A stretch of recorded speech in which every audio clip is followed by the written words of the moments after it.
I may be more infamous than famous, but if I'm famous for something, it's that I have little patience for the HR lament and complaint about not having a seat at the table.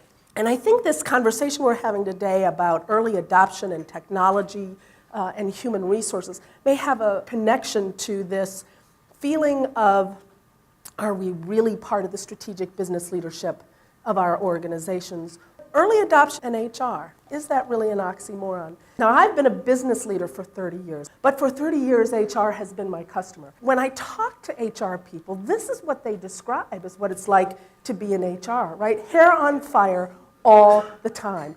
There are some things in the DNA, if you will, of HR that keep you really bound to the regulatory compliance. In the United States, lots of times HR is called the Department of No. I know that there's strategic imperatives for our business that really need to be handled, but I am mired down with fewer people, with fewer budget resources. If you don't do that stuff right, somebody goes to jail. Could be you, and maybe even worse, it could be your CEO. So you can't not take care of those kinds of things. And so it creates that hair on fire environment almost all the time. So HR and early adoption, is it an oxymoron? I want to do a little bit of forensics around where this notion of it being an oxymoron might have come from.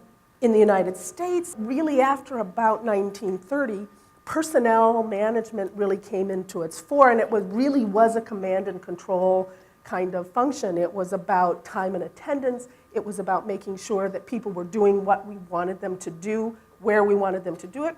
So it was very administratively focused and really focused on regulatory control of people in the business. Human resource management came along really along with technology. Human resource management then really became a little more strategic, a little more science-based, but still, the compliance stuff needed to be done, the regulatory work needed to be done. There was still do we have people doing the right thing at the right place at the right time? And what we're seeing now really is an evolution now into talent management. And so what's interesting is to look at human capital management technology adoption in organizations, small, medium, and large, and see where we are as a function in adopting some really new or even mainstream adopted technology. But when you look at how organizations have adopted HCM, human capital management technology, administrative functions, almost total adoption, right? Service delivery, worldwide average is 49%. Large, certainly more large organizations, 61% of large organizations have adopted and mainstreamed service delivery kinds of HR technologies. And then medium and small, less than 50%. And you get to business intelligence tools, workforce analytics and planning and social media tools, and you see that not even the large organizations, to any great degree, have adopted some of the new technologies that will accelerate their effectiveness in these areas. And certainly across the board, as you might expect, smaller organizations have a tougher time in HR adopting technology within their organization, and part of that, of course, would be budget, and part of it may just be, a small employee set, and do we really need technology to move things forward? But I think this is an interesting place to start when we think about HR services and the early adoption of technology to help organizations manage people functions going forward.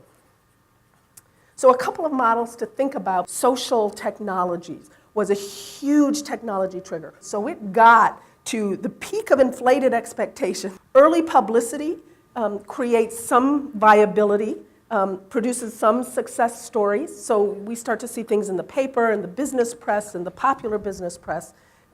Lots of failures. We hear lots of failures at the peak of inflated expectations. Usually it's a pretty quick ride from the peak of inflated expectations to the trough of disillusionment. Interest wanes in the product or the technology. Producers of the technology shake out. Lots of them don't make it. Investments continue only if surviving providers improve their products. The slope of enlightenment then is where we really start to see products that are going to live. And a great example that we're seeing in the United States at this point, still not mainstream adoption, might be video interviewing. And we're seeing a number of small, young, emerging companies with some really interesting video interviewing solutions. Gartner's sort of model says that when you have a 20% market penetration, you've hit the plateau of productivity. So mainstream adoption starts to take off and clearly defined. Broad market applicability, relevance are paying off, and 20% of the target market has started to adopt. So I think this is such an interesting cycle of how new technology gets adopted. If you think about human capital management kinds of technology that you are currently using, you can probably plot its path through this hype cycle from its inception. Probably has. Sitting at the top of the peak of inflated expectations right now, biometrics for time and attendance, right, using a thumbprint or an eyeball print. We're starting to see some interesting products that are technology-based for succession management, onboarding, HCM visualization, social network analytics. Certainly many organizations are trying to figure out how social networks can help them on the talent acquisition, on the talent onboarding, on talent development, on learning what's happening in their culture. The technology trigger, the ones that are coming up, that new technology is really forcing them our way, but we don't know anything about them. We probably couldn't name any companies. Social recruiting software, workforce planning and analytics, sales performance management, big HR data, accumulation and management, social employee recognition, mobile applications for almost any HCM solution. Those are all moving up. When we think about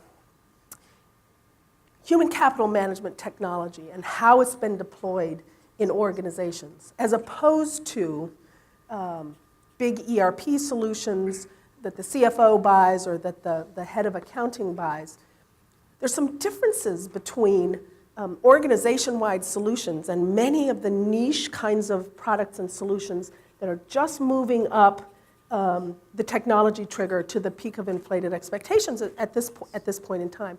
I probably hear from 2 or 3 startup emerging companies a week who are not necessarily HR people, but technology people who heard about a people problem and figured, I can write an algorithm for that.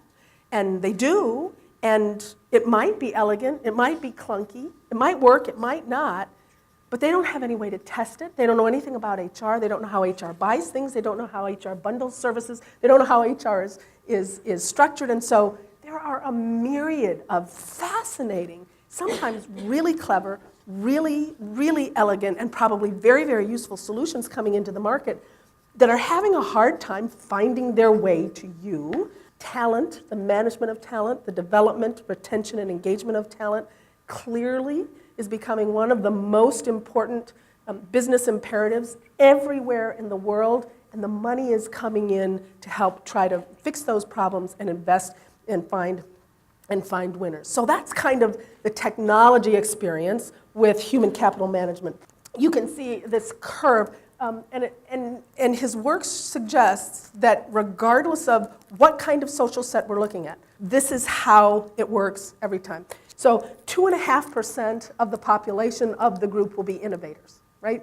They live on the edge. They live to live on the edge. True value in a group is launching new ideas if they take hold with it and run. The good news about innovators is you know who they are. They get there before everybody else, and lots of times they're right, but they're a pain in the neck. So the early adopters, that's a pretty big set, right? That's about 13.5%. So early adopters are really respected. They are, in fact, opinion leaders, and you also know who these people are.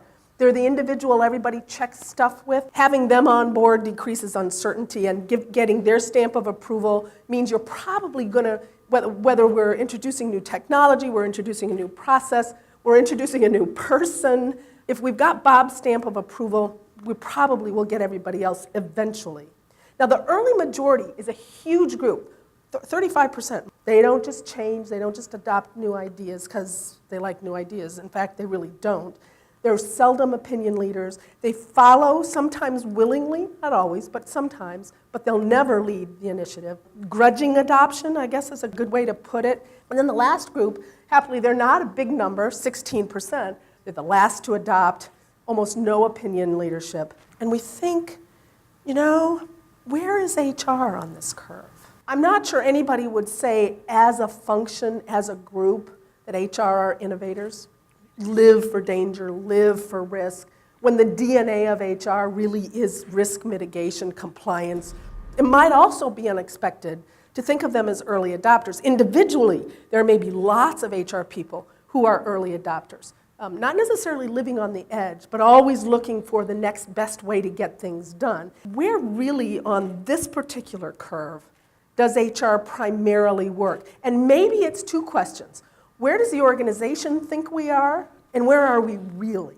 And surely our organizations are expecting and demanding more from us. And as your economy continues to grow at rates that every other country in the world except China looks at longingly, HR and the business of people becomes your most competitive advantage, not just in India, in your competitive space in India, but on the global stage. Your ability to go further faster because of necessity, and because you don't have to unlearn a lot.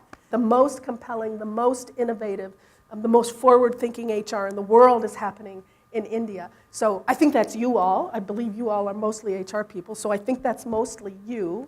And so I find it interesting to have this conversation with you, to think about innovation, to think about HR's role in innovation, and in particular to think about technology's role in helping you innovate the people leadership solutions that your organizations need. Thanks for participating. Thank you. Thanks.